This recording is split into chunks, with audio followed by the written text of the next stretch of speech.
In the world of motorsport, the 24 Hours of Le Mans is one of the most prestigious events on the racing calendar. The oldest endurance race in the world demands its drivers to have a balance of speed and patience to win. And over the race's history, it has produced a long list of memorable moments. I'm an allergy-infested Justin from NRN, and here's my list of top 10 best 24 Hours of Le Mans. Number 10, the 1966 Le Mans. It finally looked like this was the year that Ford could win with the GT Mach 2, after they had failed to do so in 1964 and 65. Shelby test driver Ken Miles had been able to win the 24 Hours of Daytona and the 12 Hours of Sebring, and was looking for the Triple Crown with a win at Le Mans. The Ferrari 330 P3 was to be Ford's biggest competition. However, while the Ferrari had 3 cars in the race, Ford had 8. By 1:45 in the morning, the P2 Ferrari had already blown its engine just trying to keep up with the Ford, and both of the P3s had been wrecked. This meant that Ford was going to win the race and become the first American car to win Le Mans. With Ford's victory certain, they really wanted to hype up publicity with the top 3 Fords crossing the finish line together. Ken Miles, who was leading at the time, began to back off the pace so that his other Ford teammates could catch up.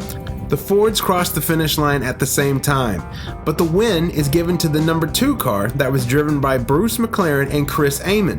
Because of a technicality in the rules, in the case of a dead heat, the car that started further down the grid would get the win because that car had traveled further during the race. The number 2 car had started 4th, while Ken Miles led from the pole, and that meant that his chance at a Triple Crown was over. 2 months later, Miles was killed while testing the Ford GT40J car, which would go on to win Le Mans the very next year. Number 9, the 2010 Le Mans. It took Audi years before they decided to enter a car in Le Mans, but once they did, they made up for lost time. The race was won by the number 9 Audi R15 TDI Plus, driven by Mike Rockenfeller, Timo Bernhard, and Romain Dumas, for Audi's 9th win and 4th consecutive sweep of the podium. What was equally as impressive is that the 3rd place Audi was only 3 laps behind. To put that into perspective, the 4th place Oreca was 25 laps behind. Audi also managed to break the record for the longest distance traveled during the race at 5,410 kilometers, or 3,362 miles for us Americans. Number 8, the 2005 Le Mans. When Jackie Ickx won his 6th Le Mans, it was considered a superhuman feat, and something that surely would never happen again. And it didn't until 2005 when Tom Christensen was able to win his 6th and give America their first win at Le Mans since 1967. Even with Mr. Le Mans on the team, Champion Racing were still considered the underdogs in that race. Since then, Tom Christensen has added to his Le Mans wins with a total of 9 victories. But that 2005 race will be one to always remember. Number 7. The 1924 Le Mans. In the inaugural race of 1923, the French dominated the podium. But back in 4th place was a driving pair of Captain John Duff and Frank Clement, who were determined to do better. The very next year, the Canadian and British pairing took to the track in their Bentley 3-liter Sport. At the end of the 24 hours, the Bentley would be victorious, having traveled only around 1,290 miles, which is the lowest record for the race in history. But it didn't matter, because John Duff and Frank Clement had beaten them all and had given Bentley its first of 5 wins before World War II. Number 6, the 1999 Le Mans. Even though most of us miss the old days when the small teams did have a chance at winning Le Mans, seeing the powerhouse teams do what they do best can still be exciting. Watching the billion-dollar teams show up with their million-dollar race cars and go head-to-head can produce some fun racing. In the 1999 Le Mans, Mercedes, Toyota, Nissan, and Audi had all brought their best to the race, but it would be the BMW and the LMR that would win the race, finishing just 1 lap ahead of the Toyota. That's how close the racing was amongst the top teams. It would be something Mercedes would want to forget though, as it revealed a flaw in the design of their car and would actually cause that car to take flight during the race. That must have been one heck of a ride. Number 5, the 1991 Le Mans.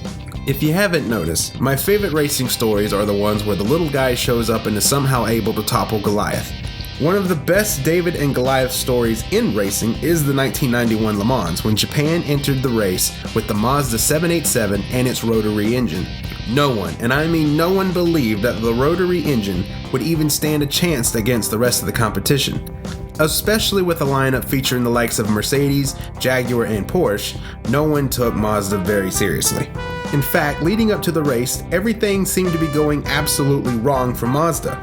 But once the race got underway, everything suddenly seemed to be going absolutely right. Mazda would end up taking a stunning race victory. This would be Japan's first and only Le Mans win. In fact, the rotary engine had performed so flawlessly that design was banned after the 1991 race. Number 4, the 1972 Le Mans. This race is a bit up and down. Matra had ended the 24 hours having captured a historic victory, but it didn't seem like things were going well at the start when just 3 laps in, one of their cars retired from the race. This caused a flurry of panic throughout the Matra team. The team then turned their attention to Graham Hill and Henry Pascarlo, who were still running in the race. Their biggest competition was the Lola T280, driven by Joachim Bonnier.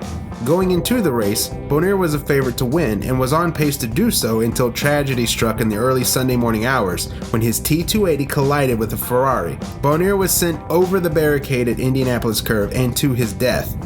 This allowed Graham Hill to take a rather gloomy win to complete his triple crown of winning the Formula One Championship, the Indianapolis 500, and Le Mans in his career. Number 3, the 1970 Le Mans. No team has more success during Le Mans than Porsche.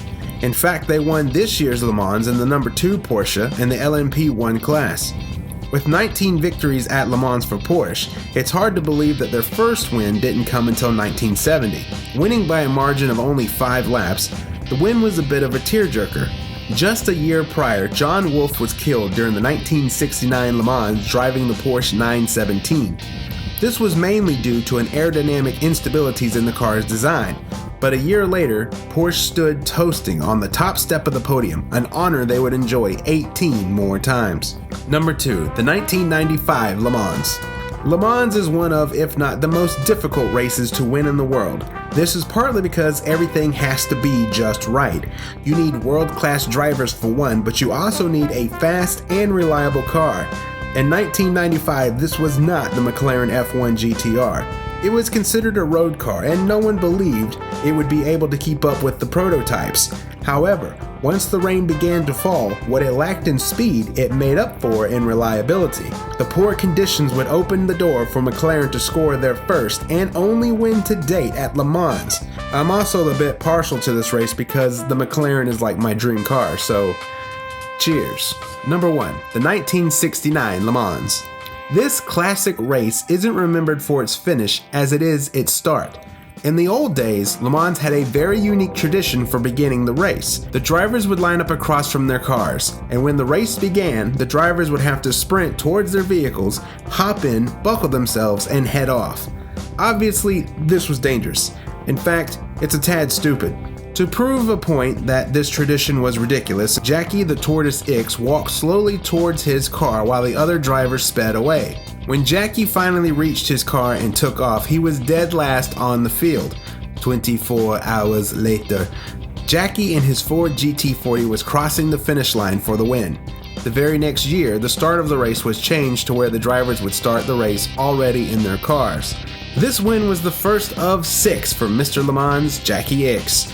Do you agree with my list? Is there a Le Mans you think I missed? If so, then let me know in the comments below. Plus, don't forget to like, share, and subscribe for more top 10s. I'm Justin with NRN, and thanks for watching.